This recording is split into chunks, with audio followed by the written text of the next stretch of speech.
말씀 누가복음 1장 26절부터 38절까지 말씀.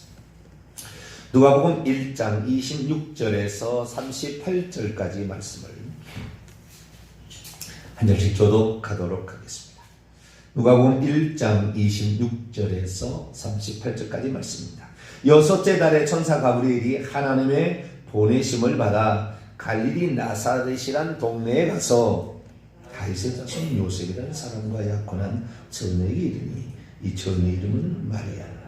그에게 들어가 이르되 은혜를 받은 자여 평안할지어다. 주께서 너와 함께 하시더다니. 처녀가 그 말을 듣고 놀라 이런 인사가 어찌함인가 생각하며 천사가 이르되 마리아여 무서워하지 말라. 내가 하나님께 은혜를 입었느니라. 보라 내가 잉태하여 아들을 낳으리니 그 이름을 예수라 하라. 그가 큰 자가 되고 지극히 높으신 이의 아들이라 일컬어질 것이요 주 하나님께서 그의 조상 다윗의 왕위를 그에게 주시리니 영은 야곱의 집을 왕으로 다스릴 것이며 그의 나라가 무궁하리라. 마리아가 천사에게 말하되 나는 남자를 알지 못하니 어찌 이 일이 있으리까. 천사가 대답하여 이르되 성령이 내게 임하시고 지극히 높으신 이의 능력이 너를 덮으시니 이러므로 나실 바 거룩한 이는 하나님의 아들이라 일컬어지니. 보라 내 친족 엘리사벳도 늙어서 아들을 배웠느니라. 보랄래 임신하지 못한다고 알려진 이가 이미 6달이 되었나니 대저 하나님의 모든 말씀은 능하지 못하심이 없느니 같이요. 마리아가 이르되 주의 여종이오니 말씀대로 내게 이루어지이다 하며 천사가 떠나가니라. 아멘. 기도하겠습니다. 거룩하신 하나님, 우리 주님의 탄생에 필요한 많은 조건들이 있었습니다.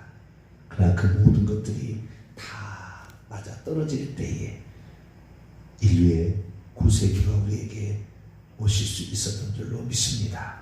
하나님, 누군가는 그 순종의 사람이 되어야 되는데 하나님, 인류의 그런 믿음 있는 자들 찾으실 때에 하나님, 우리가 여기 있나이다 말할 수 있도록 정결함과 깨끗함과 순종한 마음을 날마다 더하여 주옵소서. 이 시간도 주의 말씀을 듣고자 합니다. 하나님, 저희에게 말씀하여 주시옵소서. 우리 주 예수 그리스도의 이름으로 기도하옵나이다. 아멘. 할렐루야. 누가복음의 기록자인 누가가 예수님의 탄생을 맞이하여 가브리엘 천사의 방문을 기록하고 있습니다. 천사 가브리엘이 다윗의 자손과 요셉이죠. 다윗의 자손 요셉과 약혼한 처녀에게 가서 개인적으로 한 말이잖아요. 누가 들었습니까? 개인적으로 경험한 거잖아요. 그죠? 누가 거기 있었던 것도 아니고. 참, 저는 성경을 볼 때마다 기가 막히다. 어떻게 이런 말이 다 기록이 될 수 있었을까?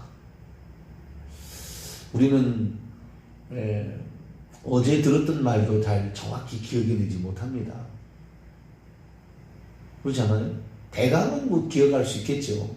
그러나 정확한 그 말씨 토시 하나 틀리지 아니하게 정확히 은혜를 받은 자여 평안할지어다. 이 평안할지어다.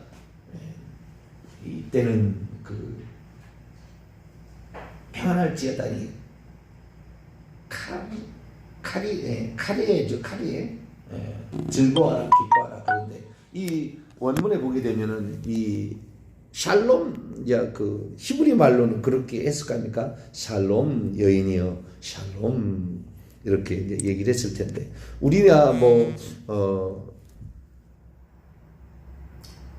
그냥 그런가 보다 하지만 사실 그 말씀 하나하나를 깊이 들어가게 되면 이 그 성령께서 감동으로 이것을 다 깨닫게 하시든지 아니면 이 누가가 마리아에게 직접 들었을 거 아니에요. 그죠?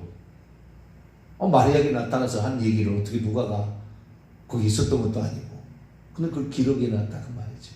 그러니까 성령의 감동으로 그 장면을 다 보여줬든지 듣게 하시고 그렇죠?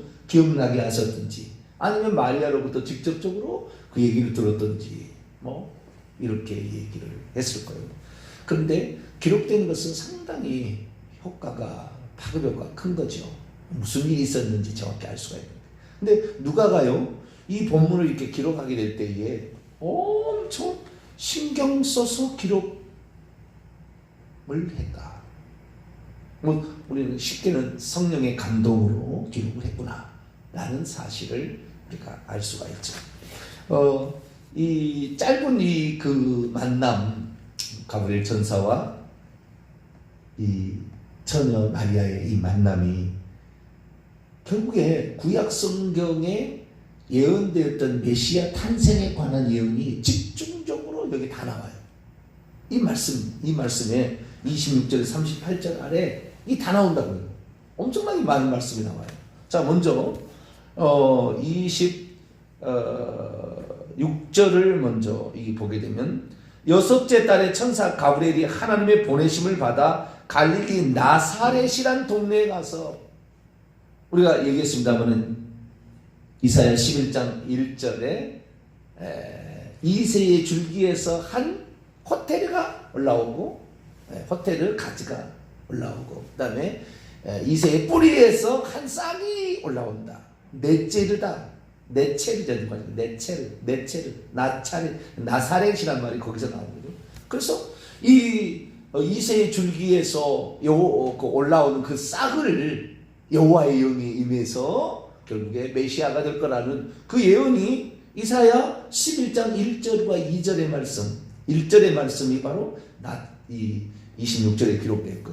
27절, 다윗의 자손 요셉이라는 사람과 야코나. 굳이 다윗의 자손, 이 아브라함과 다윗의 자손 예수 그리스도의 세계라. 사무엘하 7장 12절에 네가 이제 수완이 차서 죽게 된다고 다윗에게 한 얘기잖아요. 네 씨 중에서 메시아가 태어나게 할 거다. 사무엘하 7장 12절에 기록된 그 다윗의 자손으로서 예수님이 오게 될 것이다. 그 약속을 또 이뤘다. 이 말에 또 그걸 또 집어넣는 거 아닙니까? 약속의 성취가 성취되었다. 뭐 우리는 사무엘하 7장 12절 하도 많이 봤으니까 이 관련된 또 다른 예언도 있어요. 여기에 관련된 예언도 있어요. 한번 찾아볼까요? 시편 132편, 이런 메시아의 예언도 있어요. 똑같은 건데요. 시편 132편 11절, 우리가 못 보고 지나갔겠지만 있습니다. 시편 132편 11절로 12절을 봅니다.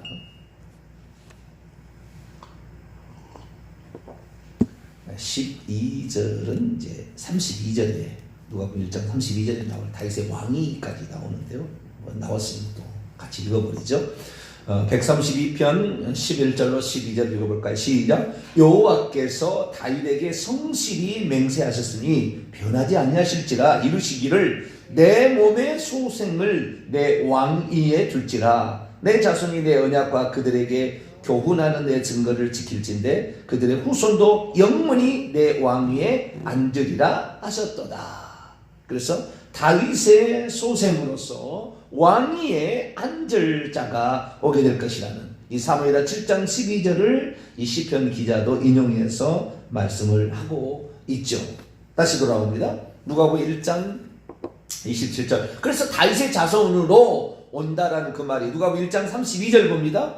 여기에 또 보면은 다윗의 왕이 앉을, 다윗의 후손일 뿐만 아니라 다윗의 왕자, 왕으로 만왕의 만주의 주로서 이 땅에 오실 것이다. 누가복음 1장 32절입니다.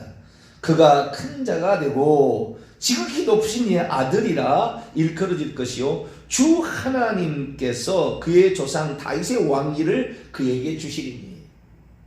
다윗의 후손, 다윗의 씨로서 다윗의 혈통적인 조건이요. 혈통적인 조건, 장소적 조건은 나사렛 이르나 부름을 받을 것이다. 베들레헴에서 태어날 것이다 라는 말도 있어요. 근데 베들레헴에서 태어날 것이다 라는 말은 이제 누가복음 2장에 나오는 거고요. 다 기록을 해놨어요. 여기에는 나사렛 사람이라 불리리라 라는 그 말씀자에서 나사렛이라는 동네에 사시게 될, 장차 태어나서 사시게 될 게 나오고, 그 다음에 다윗의 자손 요셉이라는 사람과 결혼한 그 사람 그 처녀에게서 나온다는 것이고요. 다윗의 왕위는 이사야도 봅시다. 이사야 9장 7절에 예언되어 있죠. 메시아 예언을 제일 많이 한 것이 이사야 말씀이죠. 이사야 9장 7절에 나와요. 다윗의 왕자에 앉는, 다윗의 보좌에 앉아서 왕노를 한다 라는 거죠.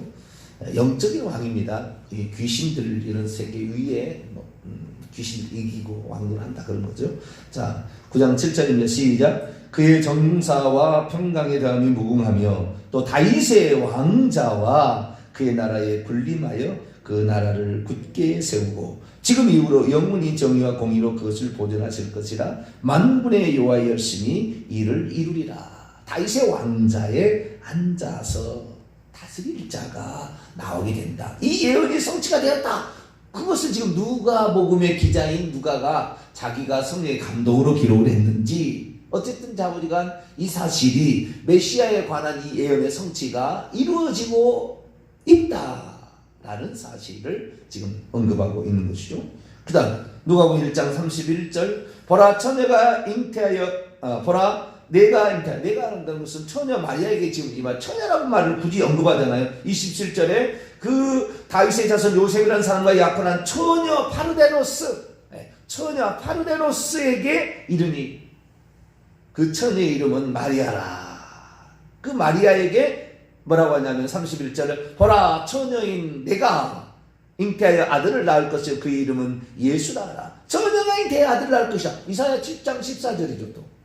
보라 처녀가 잉태하여 아들을 낳을 것이니 그의 이름은 임마누엘이라니라. 이사야 7장 14절도 처녀가 잉태하여 아들을 낳게 될 것이라는 또 그 약속이 성취가 되었다 라는 사실을 이 가브리엘 천사의 방문을 통하여 또 여기에 기록해 놓고 있는 것이죠.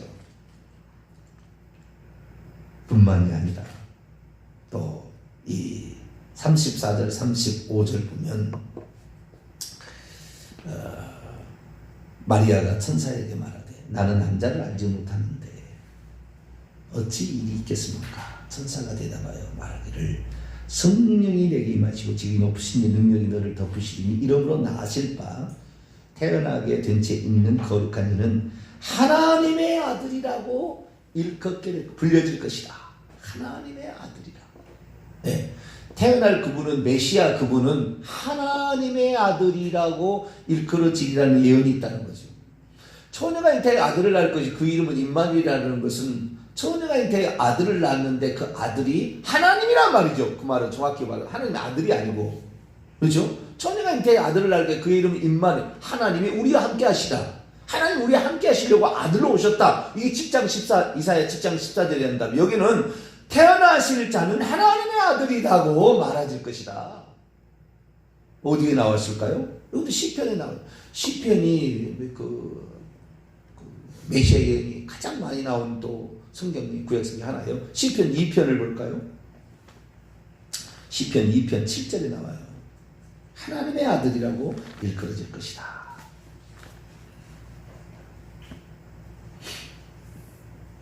시편 2편 7절 말씀입니다. 그분이 결국에 철장으로 만국을 다스릴 산의 아이라. 이것이 요한계시록 12장에 그 해를 입은 옷 입은 여자가 그 산의 아들을 낳게 되는데 이것이 철장을 만국으로 다스릴 남자아이가 태어나게 되고 이게 이제 하늘로 승천했다는 말이 나오잖아요. 이게 메시아에 관한 예언이죠. 자, 2장 7절에서 9절까지를 읽어볼까요? 시작. 내가 여호와의 명령을 전하노라. 여호와께서 내게 이르시되 너는 내 아들이라. 오늘 내가 너를 낳았도다. 내게 구하라. 내가 이방 나라를 내 유업으로 주리니 내 소유가 땅끝까지 이르리로다. 내가 철장으로 그들을 깨뜨리며 질그릇같이 부수리라 하시도다. 정확한 이 말씀이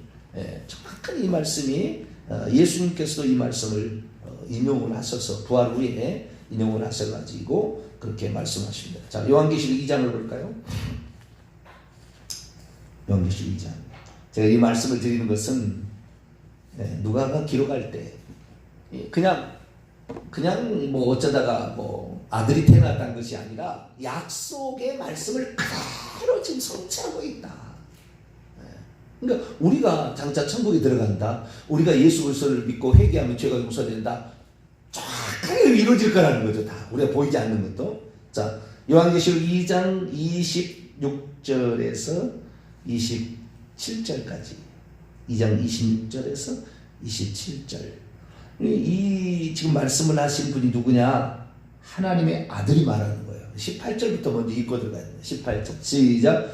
두아디라 교회 사내에게 편지하라. 그의 눈이 불꽃 같고 그의 발이 빛난 주석과 같은 하나님의 아들이 이르시되, 그 하나님의 아들이 27절에 철장을 가지고 질그릇처럼 깨뜨린다. 이 시편 2편 7절에서 8절 9절까지 나와 있는 그 말씀을 지금 예수님 나에 대한 예언이었다. 그것이 그걸 좀 성취라고 얘기하는 거예요. 자, 26, 27쪽 그 밑에 또 읽습니다. 시작.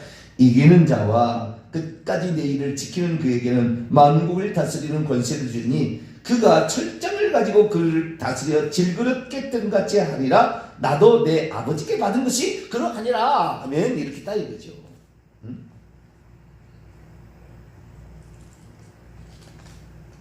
그래서 우리는 예수 그리스도께서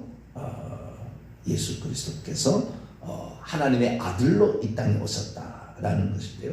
히브리서 기자가 이 사실이 이루어졌다고 또 기록을 하고 있습니다. 히브리서 1장 5절, 히브리서 1장 5절을 보면 이것이 시편 2편 7절 말씀을 인용을 하고 있고, 사무엘하 7장 14절 다윗의 자손으로 온다는 말이 성취가 되었다는 말로 이렇게 얘기를 하고 있습니다.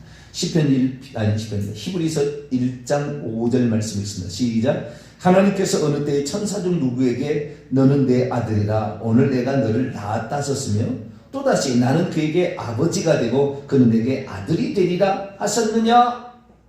이 말씀을 인용해서 시편 2편 7절은 다윗에 대한 1차적인 예언이에요. 근데 다윗에 대한 그 예언이 왜 나왔느냐? 다윗은 메시아의 예표예요. 메시아의 예표. 그래서 그 장차 하나님께서 구약 성경에 여러 가지 에레미야, 에스겔 선지자를 통하여서 이 누가 온다 그러냐면은 다윗과 같은 사람을 내가 메시아로 보내주겠다고 그렇게 예언을 해놓은 거죠. 그래서 그 예언을 따라 그대로 이루어졌다라는 사실을 이 성경 말씀이 우리에게 말씀하고 있는 것이죠. 그래서 우리는 에스겔 말씀이나 이런 말씀을 통하여서도 다윗의 자손일 뿐만 아니라 다윗과 같은 그런 그 훌륭한 목자가 와서 메시아가 된다는 말이 이루어졌다는 겁니다. 자, 에스겔 34장을 한번 볼까요? 다윗의 후손일 뿐만 아니라 다윗과 같은, 그래서 다윗이 늘 나와요. 다윗의 동네에, 오늘날 다윗의 동네에 다윗의 자손 요사바, 다윗의 동네에 너희를 위하여 구주가 나섰다. 다윗의 왕자를 그에게 줘서 그 왕도한데 그것이 영원 무궁하리라. 뭐 이런 것들이 다 다윗과 관련된 거죠. 다윗은 메시아의 예표예요. 그것이 시편 2편 7절이거든요. 하나님께서 다윗에게 말씀하시기를 너는 내 아들이야 오늘 내가 너를 낳았다 이렇게 얘기를 했는데 그것이 곧 메시아에 관한 예언이잖아요. 그러니까 메시아의 예언이 다윗의 후손으로만 오신 것이 아니라 다윗과 같으니 라고, 하나님 마음에 가장 합한 자, 교회를 짓는 자, 성전을 짓는 자, 그 얘기가 나온 거죠. 에스겔 34장 23절에서 24절까지 말씀. 23절에서 24절 시작. 내가 한 목자를 그들 위에 세워 먹이게 하리니 그는 내 종 다윗이라. 그가 그들을 먹이고 그들의 목자가 될지라. 나 여호와는 그들의 하나님이 되고 내 종 다윗은 그들 중에 왕이 되리라. 나 여호와의 말이니라. 목자 또 왕 두 가지 나오죠. 목자의 다윗과 같은 자가 온다는 것은 목자의 의미와 왕의 의미. 다윗과 같은 왕, 목자의 의미. 그래서 예수님께서도 요한복음 10장 18절에 나는 선한 목자는 양떼를 위하여 목숨을 버린다.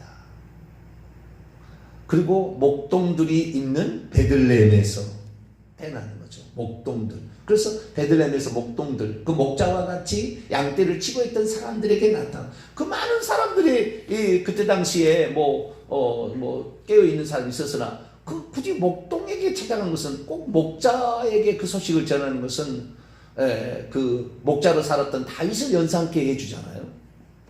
그래서 누가복음 2장 이제 베들레헴에서 탄생한다는 말을 또 집어넣어요. 여기다가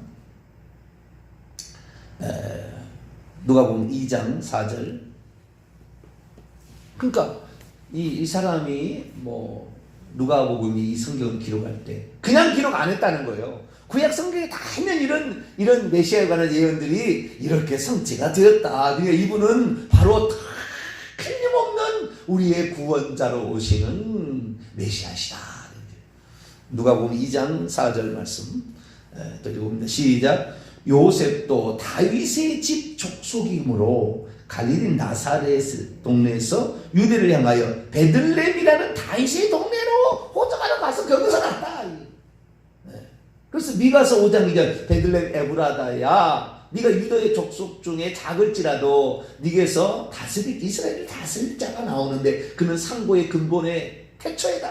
이렇게 얘기를 함으로써 그 베들레헴에서 나오게 되는 거죠. 요한복음 6장에 가면은 나는 생명의 떡이다 그러는데 이 베들레헴이 뭐예요? 벳을레헴 아닙니까? 을레헴, 벳은 집이고 을레헴은 떡이에요. 떡집에서 떡이 나오지. 떡집에서. 그래 내가 생명의 떡이다. 나를 먹는 자는 영생을 얻으리라. 그래서 떡집에서 또 태어난다는 미가서 5장 2절의 말씀을 고스란히 또 이루었다. 이렇게 또 얘기를 하고. 그 다음에 마지막입니다. 누가복음 2장 12절 2절을 보게 되면 읽어봅니다. 시작. 너희가 가서 강보에 쌓여 구유에 누워있는 아기를 보리니 이것이 너희에게 표적이니라. 아기가 표적이라는 거. 아기가. 이게 이사야 9장 6절도 예언 아닙니까? 한 아기가 우리에게 태어났고 한 아들을 우리에게 주신 바 되었는데 아들이면서 아기가 이 표적이다. 아기로 올 거다. 라는 그 이사야 9장 6절의 말씀이 또 이렇게 성취가 되었다. 이렇게 얘기하므로 이 누가는 모르겠습니다. 좀 신학자들 표현이 되게 신경 써서 기록했다. 신학자들 얘기는 뭐라고 하더라고요? 되게 신경 써서 기록했다. 우리의 신앙의 모습으로 보면은 성령의 감동으로 기록한 거구나. 약속하신 대로 그분이 그대로 그것을 이루셨구나 라는 사실을 정확하게 이 성경은 우리에게 들려주고 있는 것이죠. 근데 방금 읽었던 우리가 이 말씀은 전부 구약 성경 아닙니까? 신약 성경만 읽으면 이 말씀의 의미가 그렇게 다가오지 않아요. 구약 성경을 많이 읽은 사람은 구약에 그렇게 예언되었던 그 메시아 탄생에 관한 예언들이 장소적 예언, 혈통적 예언, 방법적 예언, 그 다음에 그 호칭적 예언까지 다 이렇게 나와 있다는 사실을 알 수가 있게 되는 거죠. 그래서 우리의 구세주는 이마이처럼 내가 와서 내가 제일 예수다, 내가 두 감람나무다, 그래서 될 일이 아닌 거죠. 이 예언을 다 이렇게 350가지 이상의 구약의 예언이 예수님의 초림부터 재림까지 다 이루어지고 다 이루었다. 내가 그 구약 성경에 기록된 예언을 나는 다 이루었어. 나는 다 성취했다. 라고 십자가에 죽으실 때에 그렇게 하시고 가셨잖아요. 그래서 우리가 예수 그리스도를 나의 구주, 나의 하나님으로 우리가 모시는 것이고, 이분이 봤더니 이사야 7장 14절 하나님이 우리와 함께하기 위해서 오신 하나님이었더라 라는 사실을 우리가 아는 거죠. 그래서 우리가 그분께 경배하는 날이, 특별히 또 생각하면서 경배하는 날이 성탄절. 그래서 성탄절 때 찬양으로 말씀으로 은혜를 나누고, 또한 이 성경 말씀이 이렇게 성취되는 것을 통하여 또한 아직 일어나지 않을 재림에 관한 예언, 천국에 관한 예언, 모든 예언도 우리의 삶에 관한 예언 다 이루어진다. 혹시 이 땅에서 우리가 수고하는 것에 대해서 받지 못한 자들 하나님은 다 천국에서 상으로 갚아주신다 라는 사실을 우리가 알고, 나가길 바랍니다. 마지막입니다. 요한계시록 11장 예수님의 재림을 하는 이해는 그대로 성취가 될 거다라는 거죠. 11장 17절과 18절 이제 이렇게 된다는 거예요. 아직은 보지 않았지만 이 약속도 반드시 성취가 될 거다. 요한계시록 11장 17절 18절 말씀 읽습니다. 시작. 이르되 감사옵나니 옛적에도 계셨고 지금도 계신 주 하나님 곧 전능하시니여 친히 큰 권능을 잡고 왕노릇 하시도다. 이방들이 분노하며 주의 진노가 내려 죽은 자들을 심판하시며 종 선지자들과 성도들과 또 작은 자들이 큰 자든지 주의 이름을 경외하는 자들에게 상을 주시며 또 땅을 망하게 하는 자들에게는 멸망시킬 때로소이다. 주님이 재림하시고 왕노릇하시고 오시게 되면 주의 진노가 나타나게 될 텐데 세 가지라는 거죠. 진노는 두 개겠죠. 죽은 자를 심판하고 땅을 망하게 하는 자를 멸망시키는 것이지만 선자들과 종들과 작은 자 큰 자들 주의 이름을 경외하는 자에게 또 상을 주시는 때다. 재림하셔서 상을 내가 내게 줄 상이 있어. 내가 속히 오리니 내가 내게 줄 상이 있다. 22장에 요한계시 22장에 또 뭐 얘기하잖아. 아멘 주 예수 오시옵소서. 우리에게 상이 우리가 기도하는 것 한 번 누군가를 위해서 기도해 주는 것 다 상이 있다는 거예요. 우리가 주님을 위해서 성탄절 때 뭐 내가 주님께 뭘 드렸다. 다 상이 있다는 거예요. 네. 틀림없이 있다는 겁니다. 네. 이거 틀림없이 있는 거예요. 천국에 가면은 여러분이 수고한 대로 봉사한 대로 희생한 대로 다 상이 집으로 멸류관으로 아름답게 다 나중에 주어지게 되는 거예요. 내가 조금만 더 잘할 걸 이랬는데 우리가 새벽에 나와서 기도하는 것 얼마나 중요한지 하나님께서 동탄 명절 계획 동안에 마지막 회개와 천국 복음을 외치게 하셨으니 우리가 끝까지 기도하고 최선을 다하는 자 여러분 되시기를 간절히 바랍니다. 거룩하신 하나님 감사합니다.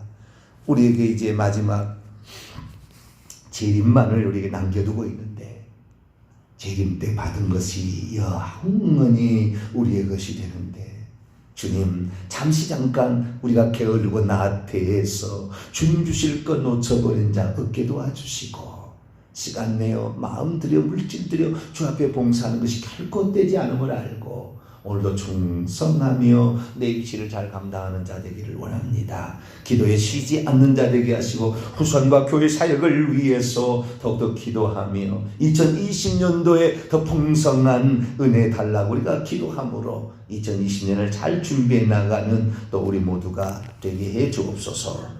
우리 주 예수 그리스도의 이름으로 간절히 기도하옵나이다. 아멘.